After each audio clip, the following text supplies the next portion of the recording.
My talk tonight is called From Virtual to Reality and Back Again. And what I'm going to do is give you a little bit of background about my art practice leading up to tonight's show. The year was 1996. And I discovered I was actually at a presentation of this. Oh no, it's on some kind of. Oh no, that's not good at all. That didn't happen in the test run. I was at a presentation of this new software called the Palace. And the Palace was so exciting because it was a graphical chat room.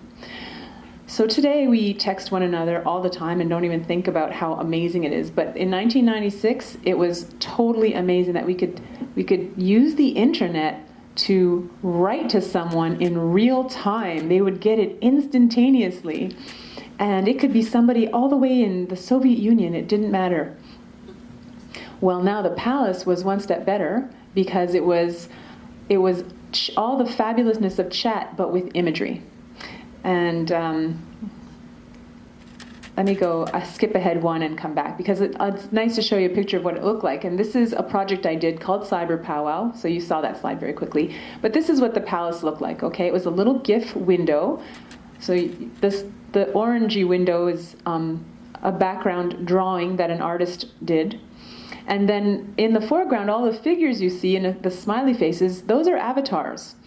So the happy face avatar was the default avatar of the Palace. And it was so exciting. The text, you can see down the pink cartoon bubble, that's where your words showed up. And then below it we can see what everyone has said, and beside it you can see the room list and the user list. So you had access, you knew that there were other rooms and other conversations happening and who was in them. Well, I do think I should tell you about CyberPowWow though. So I saw this technology as an amazing way for people to, especially in my case, Native artists, to communicate with one another over the vast distances that separate us. I had recently, prior to this, just gone to my very first ANPAC meeting. And basically, I don't remember what the acronym stood for exactly, but it was the Artist Run Centers national organization. And there I met for the first time other contemporary Native artists. So prior to that, all the Native artists I knew were other Mohawks, and they were doing beautiful traditional work, but nobody, we didn't really get each other. And then when I met these other people, we had that thing going on. We got each other, but God, we lived so far away. And remember, long distance calls were a thing, like a problem back then. It's like, I can't make a long distance call. Maybe on Sunday. Yeah. So CyberPowWow was a way I thought around that. And this is just one room. This was the entrance actually to CyberPowWow, but I invited a bunch of artists to make a lot of, to make rooms and to make art in this new platform called the Palace.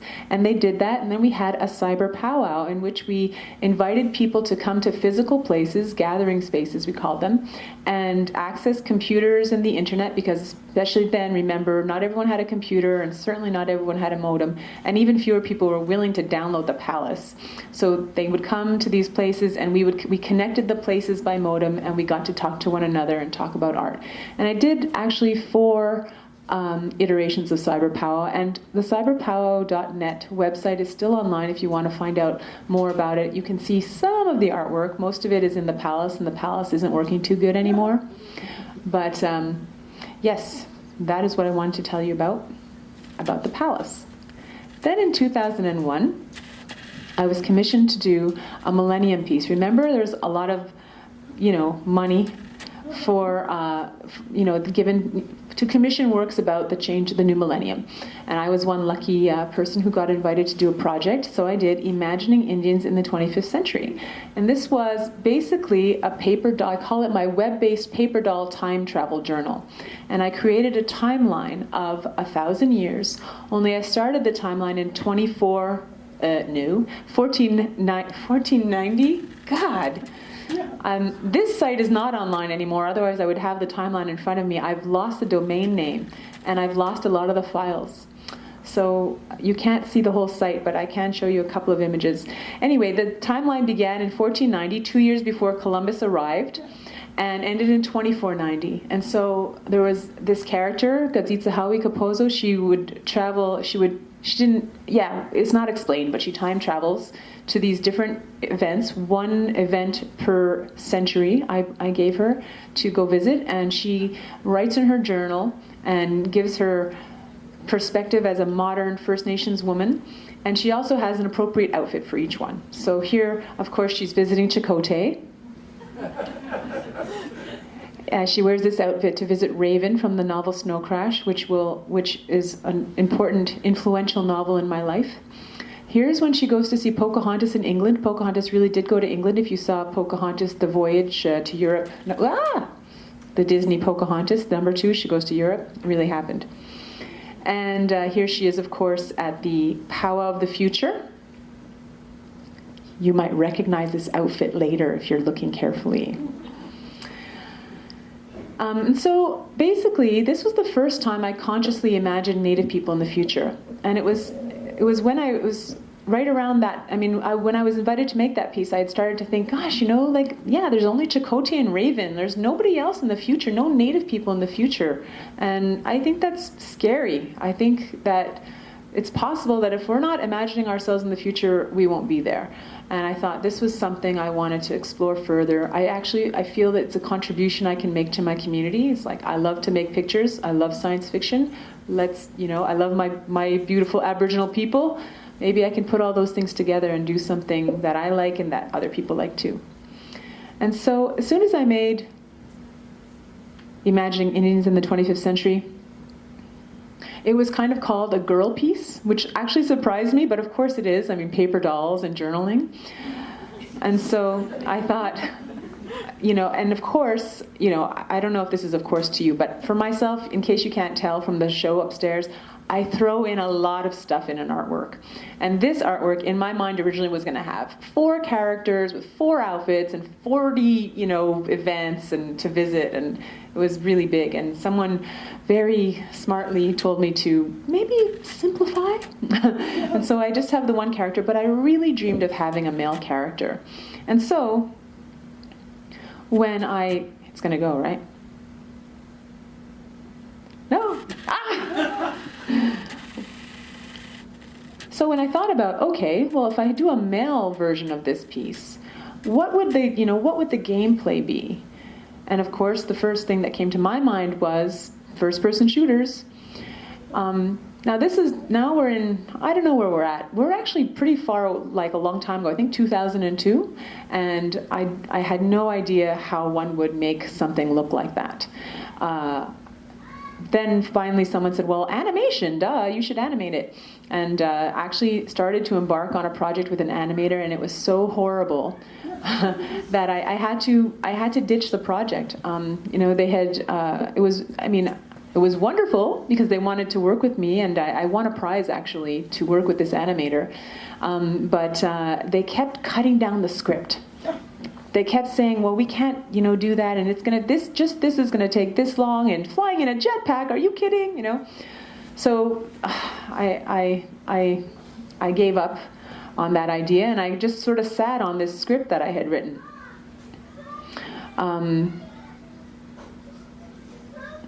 Again, I have to skip ahead. The way I was imagining this talk, it wasn't going like that, but let's go this way.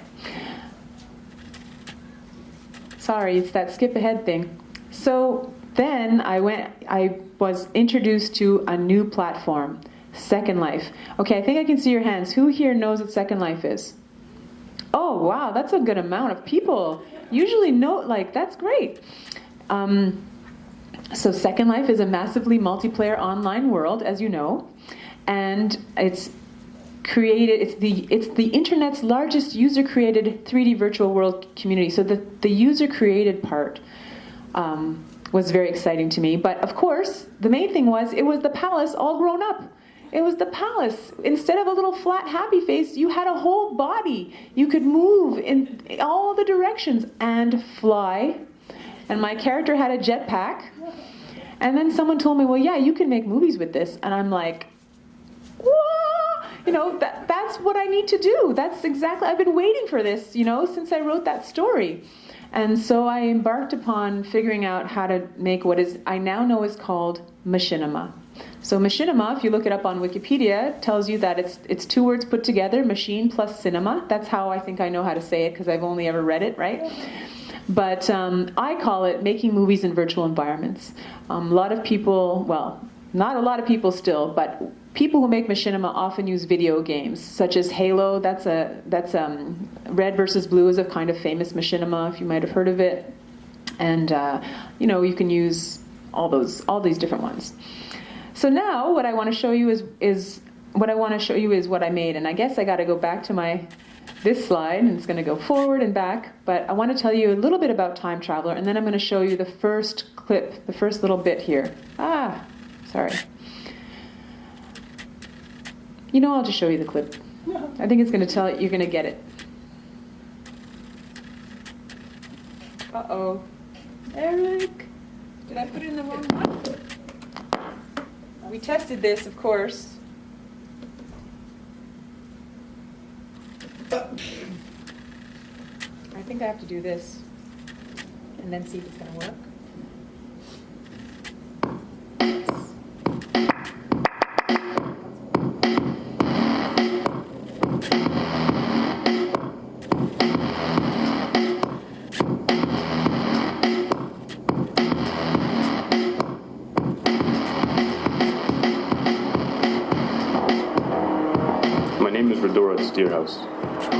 Redorts means hunter in Mohawk.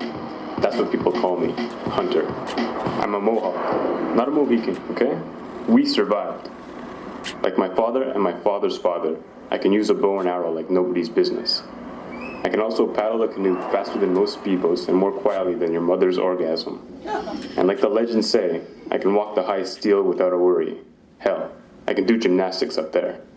All these traditional skills would have made me one serious breadwinner once, a couple hundred years ago, when us Indians still made up the majority of Turtle Island. But today, in an over-mediated, hyper-consumerist North America, without enough room for everybody, I have to be content with being a ruthless, efficient, cold-blooded killer. That pisses me off. Okay, cold-blooded killer is not exactly the politically correct term for what I do. Bounty hunter sounds better. Hired gun also works, though it lacks sophistication. I did spend some time in the Marine Corps, also like most of my relatives. But fighting other people's wars is starting to get boring. I'm thinking maybe I need a new aim in life. Screen, on.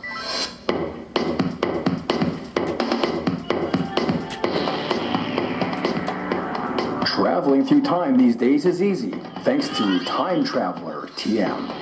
Witness important historical events or interact with the people who made them happen. You can even customize your own events and visit with your great-great-great-great-grandmother. All customized characters must have existed. It's easy and fun. Visit www.timetravellertm.com.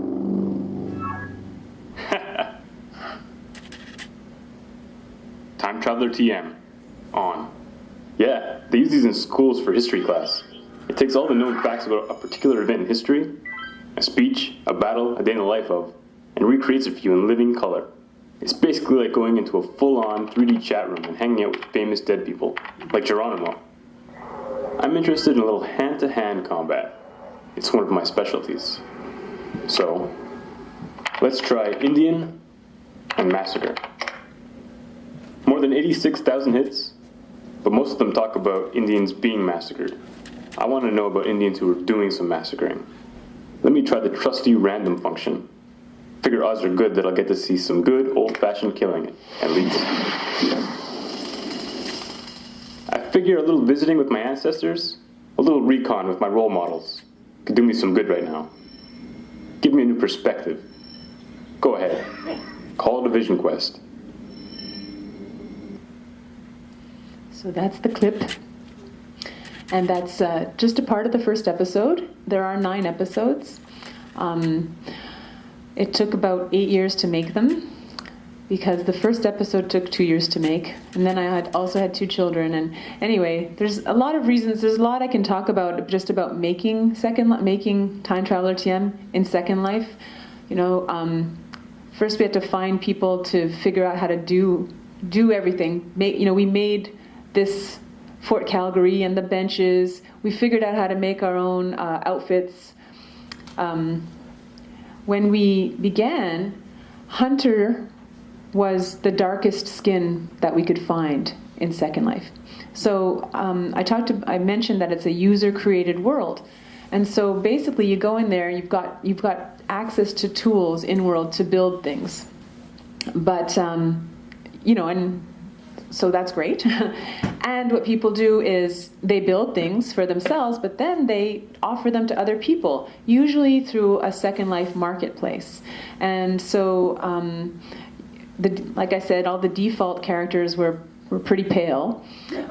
But slowly, people came on and they were like, there's no brown people here. And they started making brown people. So basically it was as if I went in there and said, okay, we got to offer brown people to the people. And so I set up a shop, but only it wasn't me, it was somebody else. And so I saw, of course, like I said, I saw in Second Life the potential to tell this story.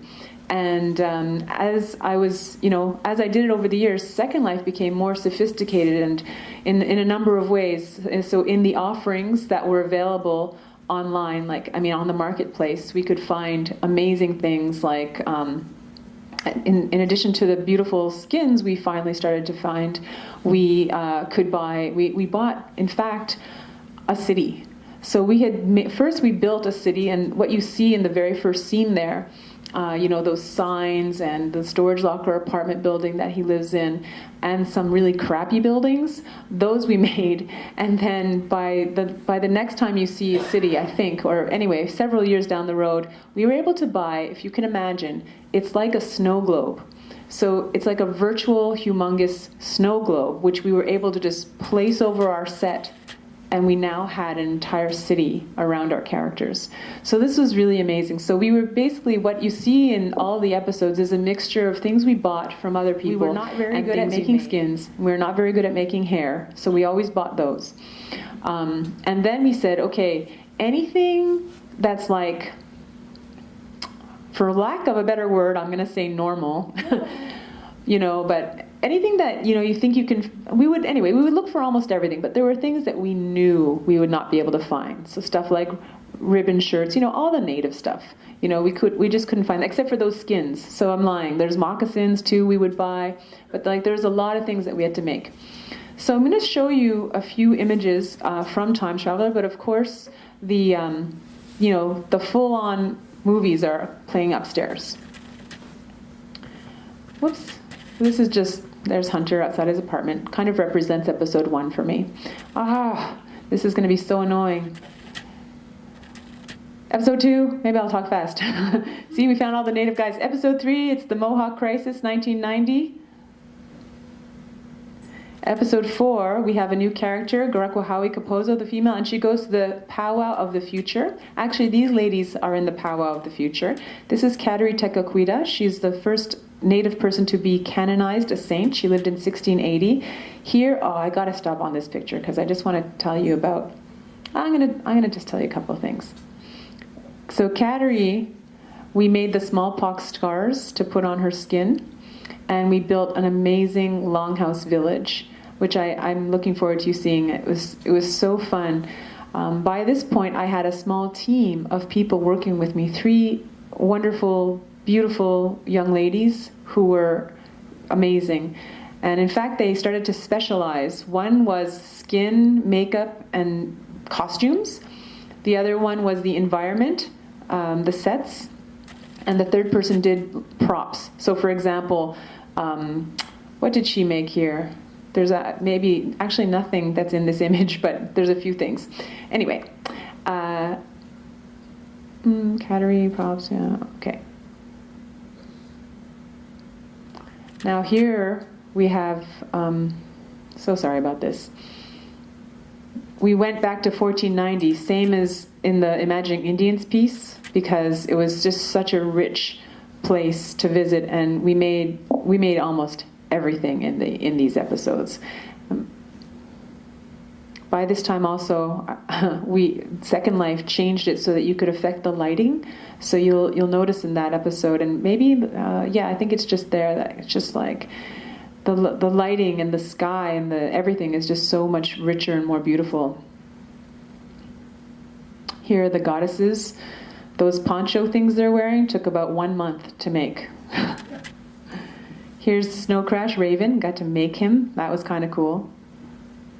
And here's Grakwahawi in the Musée du Futur in a piece by currently contemporary now, native Mohawk artist Hannah Claus called Cloudscape. All right, and so I wanted to tell you, as I was making Time Traveler, over like all those years, I started to have ideas of other pieces that I wanted to make I was thinking about spending all this time in a virtual world and what that meant, and representing myself in this virtual world. And so finally, when Time Traveler TM was finished, I could do this one piece I'd been thinking about for a long time. So in episode 3, you'll see that I have some Mohawk people wearing ribbon shirts, which is part of our traditional regalia, and I think people out here wear them too. And I was like, man, I'm making this ribbon shirt for this avatar, and I don't even have one. Like, that's not cool. And so we made a ribbon shirt for my avatar, and then we made one, and then I went and made one for myself. And so then I started thinking about, oh, wow, I really would love to... Oh, I have to say how hard it was to make the ribbon shirt for the avatar, okay? So the ribbons, they go through the body. They wouldn't flow like ribbons. We had to figure out some amazing way. We had to basically use technology that people use for making hair do this, and we added it to the ribbons, and also in Second Life, the clothes, especially for probably the first half of making Time Traveler TM, clothes were actually like a skin layer. So everyone's like, why are they wearing such tight clothes? And it's like, because it's a skin layer, And slowly over time, that also improved in Second Life, and that's when you'll see cuffs and collars and things that aren't stuck on the body. And so I thought, wow, it would be really interesting to make 2 ribbon shirts, one in real life and one in Second Life, and iterate on them until they become the same thing. And then, of course, I started to think, well, wouldn't it be awesome if I could look like my avatar, and my avatar could look like me? And so I did that whole process. Here's my avatar. So that hair was like the hair that was my hair in Second Life. I just, when I found that hair, that was, I was like, I have many different hairstyles, but when I found that one, that was the one. Because it was so amazing and futuristic, There's the ribbon shirt in question. I did wear tutu everywhere I went in Second Life. So when I was, that's me. And then finally, this is a piece I now call Dancing with Myself. It's a diptych. I now call, by the way, any image I take in a virtual world is a machinima graph. Learn it. It's a new word. But I think we should use it. So it's a machinima graph and a photograph, each framed separately and hung together. And yes, I think I'm getting close to my end, so I won't talk too much about this piece. So if you have questions later, you can bring it up. And that brings us to the show here, which is, okay, I'm just going to wait. It's going to go, okay. So Time Traveler TM has been showing around, and I think Jennifer saw it at the Montreal Biennale, which was very exciting for me. And she called me up and she said, well, she emailed me, actually, and said that she'd like to show it. So I'm like, yay, great. And then she says, she writes back and says, but I'm not that interested in showing it in a black box or a white cube, Do you have any ideas for indigenizing the space? And I was like, indigenizing the space? Grass, maybe? I don't know, I couldn't, I was just sort of like, I just didn't really know what to do. And, so I thought about the email, for a couple of days. And then I thought, wait a second, indigenizing the space is what I've been doing in Second Life all this time. I know what I'm doing, you know? And so also, indigenizing the space is what I've been doing all this time. Oh well, it'll come back to me. Oh no, yeah. Also, I'd always had this plan, and I still think I can do it, which I always wanted to have an event in Second Life, kind of like the CyberPowWow event, but actually only online. And so people could come in to Second Life, to our island in Second Life, where I built all these sets, and watch the movies in the sets. So I said to Jennifer, what if we recreate in real life one of the sets from Time Traveler TM? And to my eternal surprise and delight, she said, I love it! It's a great idea! And then she wanted 2 more! I couldn't believe it. Well, this would have been fun to put in here, but she sent me the gallery plans, right? The floor plan. So we measured in Second Life Hunter's apartment, because that's the one I planned to do. And we put it in the gallery, and it was so small. Your first floor plan was so funny. It was just like this little corner at the very front. I'm like, yeah, we need to do So then I'm like, okay, well maybe Gurukwahawi's bedroom won't be too difficult. So I send that in, and there's still all this space, you know. And so then we decided that the third space, which would probably be the most doable, would be their shared bedroom that they have, their shared living room that they have in the end when they're rich and famous and have this amazing penthouse apartment. And so we proceeded to figure out how we would make this happen.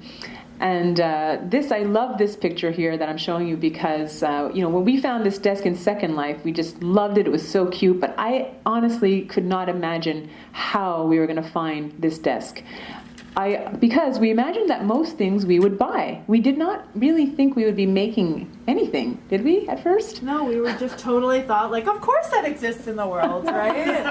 No. The biggest problem that we thought we'd have was the fish tank. Which was still quite a challenge. Yeah. But so this one, I don't even know how this happened. Jennifer should come up here. But I believe I don't know. But basically, the man who works here made it. And I was like, what?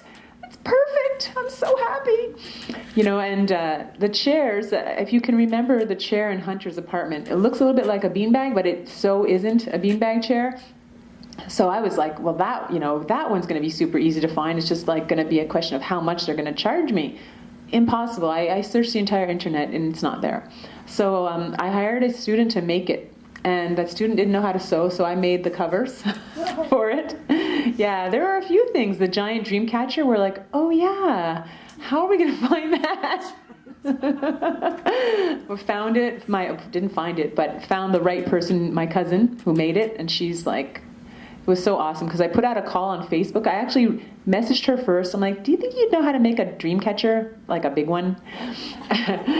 But she didn't answer. So then I put the call on Facebook, and all these people are asking me not lame questions, but just it was when you're working with a stranger, the difference between working with a stranger and working with someone who you've been working with all your life, because this is the woman who taught me how to sew. So, then she wrote me back, she's like, yes.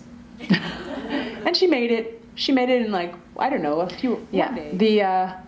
Okay, we're going to wind it down pretty soon, in 2 more minutes. Basically, I think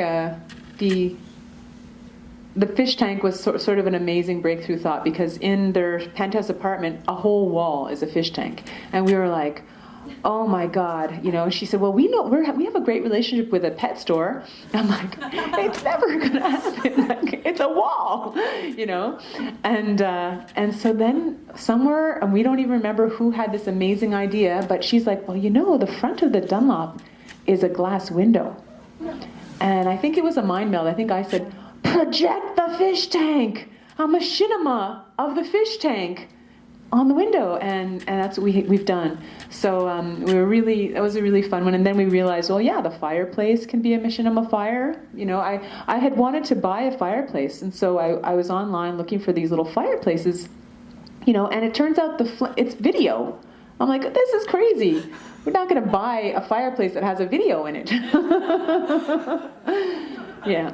Other little surprises, there's a Blade Runner poster in Garakuhawi's room, and they ordered like a freaking collector item poster or something off eBay, and it didn't come in time. It's not here.